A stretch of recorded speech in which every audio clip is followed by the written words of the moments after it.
ಡೆಲ್ಲಿನಲ್ಲಿ bomb blast ಆಗಿದೆ.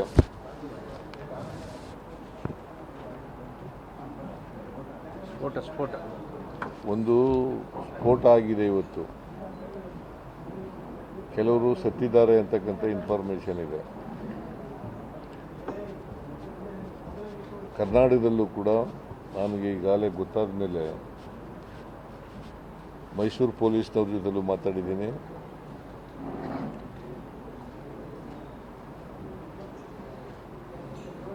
ಬೆಂಗಳೂರು ಪೊಲೀಸ್ನವ್ರ ಜೊತೆಲೂ ಕೂಡ ಮಾತಾಡ್ತೀನಿ.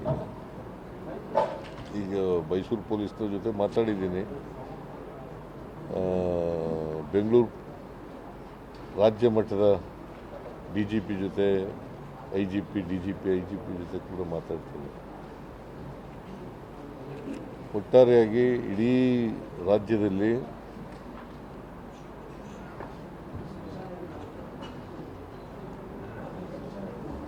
ಭದ್ರತೆಯನ್ನು ಬಿಗಿಗೊಳಿಸ್ತಕ್ಕಂಥ ಕೆಲಸವನ್ನು ಮಾಡ್ತೀವಿ.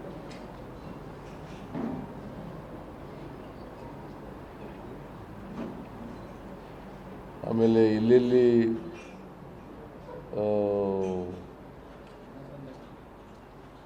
ಜಿಲ್ಲಾ ಕೇಂದ್ರಗಳು, ಬೆಂಗಳೂರು ಕೇಂದ್ರ,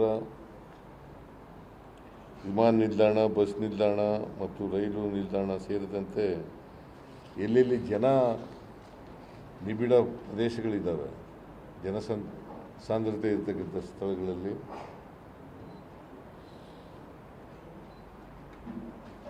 ಭದ್ರತೆಯನ್ನು ಬಿಗಿಗೊಳಿಸಬೇಕು ಅಂತಕ್ಕಂಥ ಸೂಚನೆಯನ್ನು ಈಗಾಗಲೇ ಕೊಟ್ಟಿದ್ದೀನಿ. ಸೊ ಮೈಸೂರು ನಗರದ ಪೊಲೀಸ್ನವ್ರಿಗೂ ಕೊಟ್ಟಿದ್ದೀನಿ, ಬೆಂಗಳೂರು ನಗರದ ಪೊಲೀಸ್ನವ್ರಿಗೂ ಕೂಡ ಕೊಡುತ್ತೇನೆ, ಮತ್ತು ರಾಜ್ಯ ಪೊಲೀಸ್ನವ್ರಿಗೂ ಕೂಡ ಕೊಡ್ತೇನೆ. DGP ಮತ್ತು IG ಜೊತೆಲೂ ಕೂಡ ಮಾತಾಡ್ತೇನೆ. ಮತ್ತು ನಾನು ಈ ಸ್ಫೋಟದಲ್ಲಿ ಮೃತರಾದವರ ಕುಟುಂಬ ವರ್ಗದವರಿಗೆ ಸಂತಾಪ ವ್ಯಕ್ತ ಮಾಡ್ತಕ್ಕಂಥ ಕೆಲಸವನ್ನು ಮಾಡ್ತೀನಿ.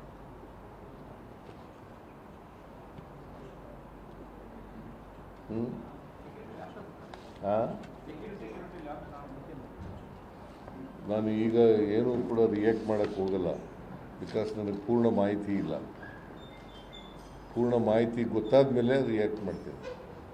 ಸೆಕ್ಯೂರಿಟಿ ಲ್ಯಾಬ್ಸ್ ಆಗಿದೆಯಾ ಇಲ್ವೋ ಅಂತಕ್ಕಂಥದ್ದು ಸುಮ್ಮನೆ ಇದಕ್ಕಿದ್ದಲ್ಲೇ ನಾನು ರಿಯಾಕ್ಟ್ ಮಾಡೋಕ್ಕಾಗಲ್ಲ. ಸೆಕ್ಯೂರಿಟಿ ಲ್ಯಾಬ್ಸ್ ಇದೆಯಾ ಇಲ್ವೋ ಅಂತಕ್ಕಂಥ ತಿಳ್ಕೊಂಡು ಮಾತಾಡ್ತೀನಿ. ಸೆಂಟ್ರಲಿಂದ ಏನಾದ್ರು ಸೂಚನೆಗಳಿದಾವ ಸರ್ ಭದ್ರತೆ ವಿಚಾರದಲ್ಲಿ? ಸೆಂಟ್ರಲಿಂದ ಏನಾದ್ರು ಸೂಚನೆಗಳು? ನಾನು ಯಾರ ಜೊತೆಲೂ ಮಾತಾಡಿಲ್ಲಪ್ಪ. ಇಲ್ಲಿವರೆಗೆ ನಾನು ಮೀಟಿಂಗ್ನಲ್ಲಿ ಇದ್ನಲ್ಲ ಇಲ್ಲೇ, ಅದಕ್ಕೆ ಮಾತಾಡೋಕ್ಕಾಗಿಲ್ಲ.